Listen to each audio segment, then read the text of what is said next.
hay kaya shaklon oina loduna machu sankre tai vangi bingthi va fajwa hu chilwa hay kaya so nonge mapaigum lakleri ifamda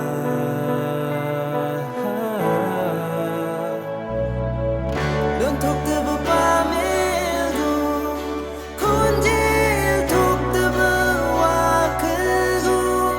thamoy gi amba malam du on kare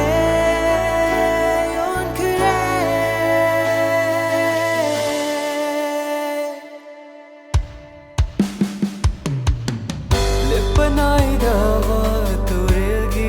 ichigum athing balay tara